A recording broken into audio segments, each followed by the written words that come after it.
शक्ति नहीं होगी तब तक हम किसी राष्ट्र का नवनिर्माण नहीं कर सकते।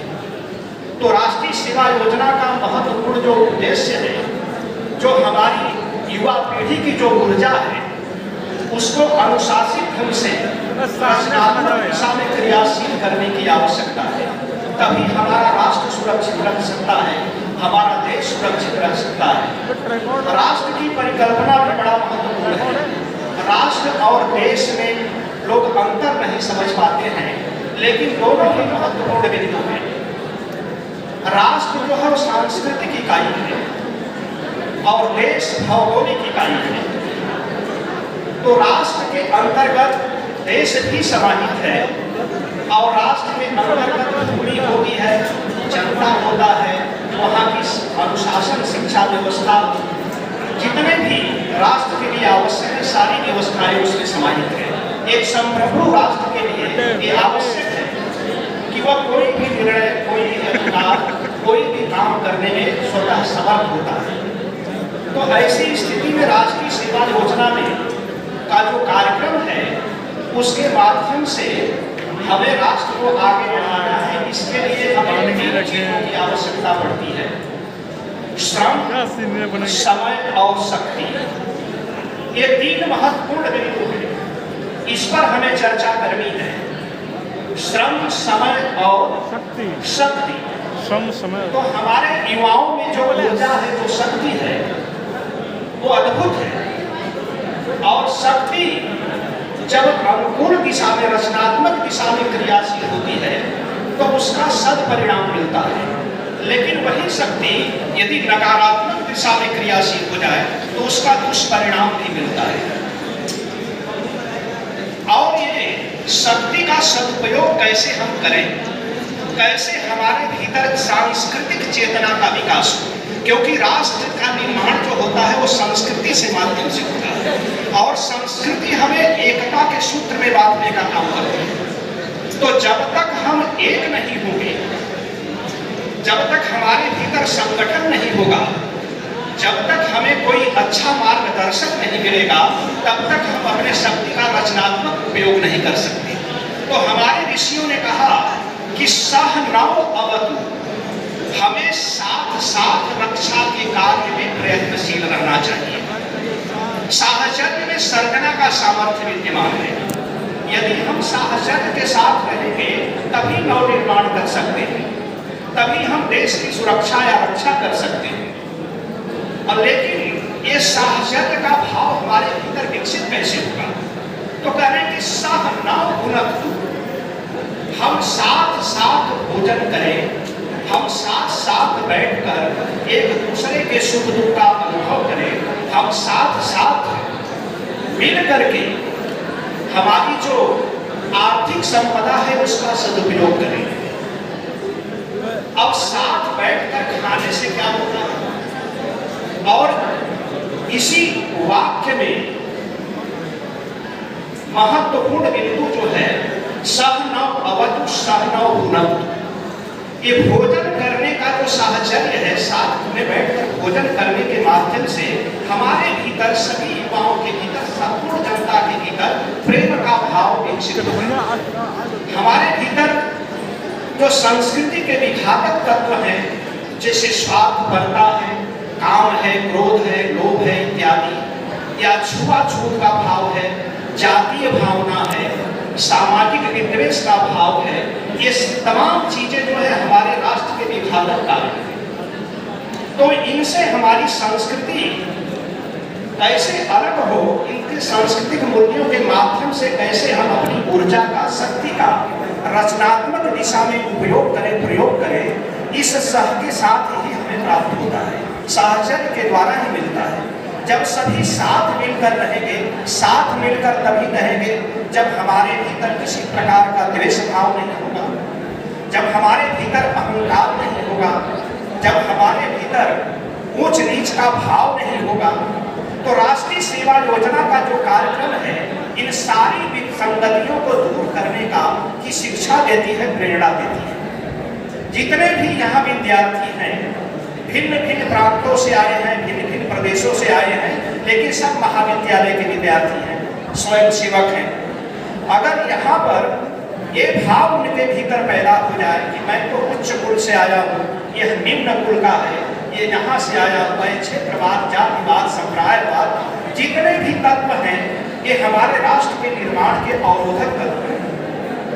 और राष्ट्रीय सेवा योजना के कार्यक्रम के माध्यम से, साहचर्य के माध्यम से, संगठन के माध्यम से हम इन विघातक चिंतनों का, हमें विघातक जो हमारे हेतु है संस्कृति के, हमारे राष्ट्र के जो विघातक तत्व हैं, इनको हम दूर करने का प्रयास करते हैं। तो राष्ट्रीय सेवा योजना, प्लीज, राष्ट्रीय सेवा योजना का मूल पाठ अनुशासन है। अगर हम अनुशासित नहीं हो पाए तो हम राष्ट्र का निर्माण क्या करेंगे? आप सभी विद्यार्थी हैं और इन विघातक हेतुओं को, राष्ट्रीय भावना के जो विघातक तत्व हैं उनको परिचित करने में किसकी महत्वपूर्ण भूमिका है? वो शिक्षा की है। अगर सभी को समान शिक्षा का अवसर मिले और उस शिक्षा के द्वारा हम अपनी जड़ता को दूर करें, वो जड़ता ही हमें एक दूसरे से बांटती है, हमारे भीतर सुपरियॉरिटी इंफीरियरिटी कॉम्प्लेक्स पैदा करती है। लेकिन हमारे यहाँ विद्या का अर्थ यही है कि आप विद्या विमुक्त करें, जो हमें जड़ता से मुक्त करती है, जो हमें अहंकार से मुक्त करती है, जो हमें साहचर्य का भाव हमारे भीतर विकसित करती है, जो हमारे भीतर प्रेम का भाव विकसित करती है, जो हमारे भीतर करुणा का भाव उदय करती है। ऐसे इसकी आवश्यकता है। जब तक ये हमारी ऊर्जा परिष्कृत नहीं होगी, हमारा विचार परिष्कृत नहीं होगा, जब तक हम साथ नहीं रहेंगे, तब तक किसी भी राष्ट्र का समुन्नयन संभव नहीं। तो हमारे ऋषियों ने सहनौ अवतु सहनौ भुनक्तु और कहा सहवीर्यं करवावहै। हम ओजपूर्ण का पराक्रम से युक्त जो कार्य है, राष्ट्र के लिए जो विघातक तत्व है, यदि उनके विध्वंस की आवश्यकता हो तो मिलकर के पूरे शिद्दत के साथ, पूरे पराक्रम के साथ, पूरे ओज के साथ बुराइयों का विरोध करना चाहिए। जो हमारे राष्ट्रीय सेवा योजना के आइडियल है स्वामी विवेकानंद, उनका नाम ही है कि जहाँ विवेक होता है वही आनंद की सृष्टि होती है।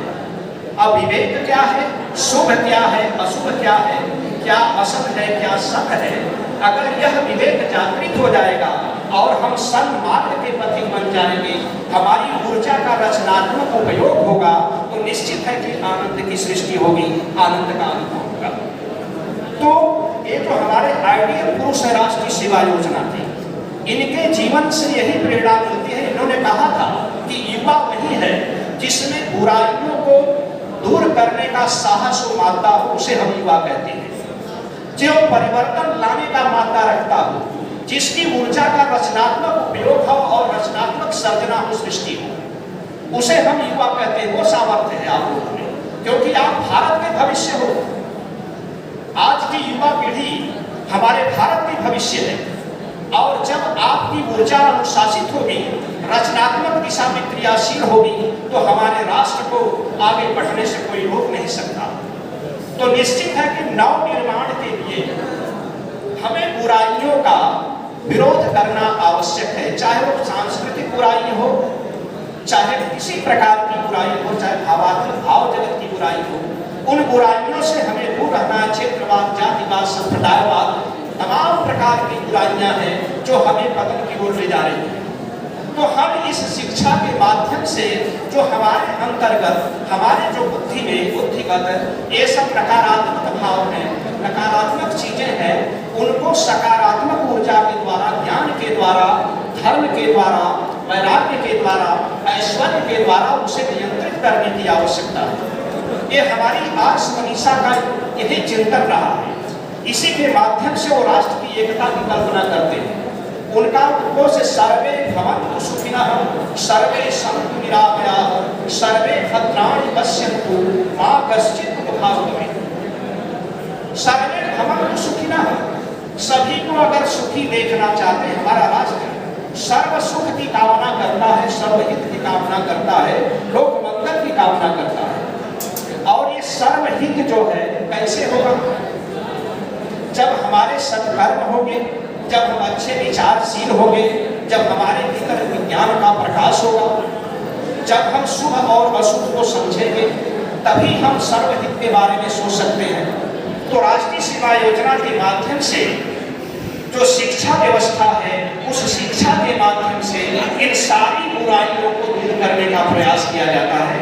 और ये राष्ट्रीय सेवा योजना का मुख्य उद्देश्य है, क्योंकि केवल सैद्धांतिक बात से बात नहीं बनती है, इसलिए इस योजना का शुभारंभ 24 सितंबर 1969 को महात्मा गांधी के जन्म शती के अवसर पर 40,000 स्वयंसेवकों के साथ किया गया था, जो अनवरत रूप से आज भी चला रहा है, उनकी संख्या बढ़ती जा रही है।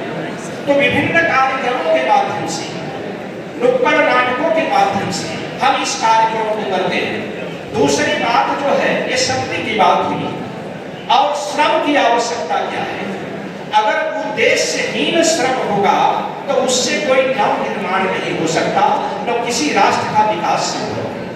तो हमारे पास एक विजन होना चाहिए, एक योजना होनी चाहिए, अपने श्रम को उस विजन के साथ जोड़ने की आवश्यकता है।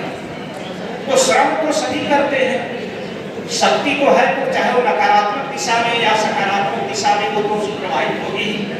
तो हमें श्रम को, पुण्य को समझना है। राष्ट्रीय स्वयं सेवा सेवक जो होते हैं, हम श्रमदान का कार्यक्रम इसके लिए आयोजित करते हैं कि आप श्रम के मूल्य को पहचानिए। बिना श्रम के, बिना परिश्रम के कोई भी सफलता नहीं मिल सकती। तो हमें श्रम की आवश्यकता है, श्रम का उपयोग करना है, अपनी शक्ति को श्रम में, शक्ति के साथ श्रम का समन्वय करना है। और श्रम के लिए भी समय की आवश्यकता होती है, और उस चक्र में 24 घंटे का जो 24 तीलियां है, 24 घंटे का वो है गति का ये परिचायक है, तो निरंतर परिवर्तनशील है, गतिशीलता का बोधक है। तो जब हमारे विचार गतिशील रहेंगे, प्रवाहशील रहेंगे, तो उसमें प्रदूषण नहीं होगा, और जहाँ प्रवाह लुप्त होता है वही प्रदूषण होता है। आप लोग व्यवहारिक जीवन में भी इसका अनुभव कर सकते हैं कि यदि तालाब का जल स्थिर है, वो प्रवाहशील नहीं है,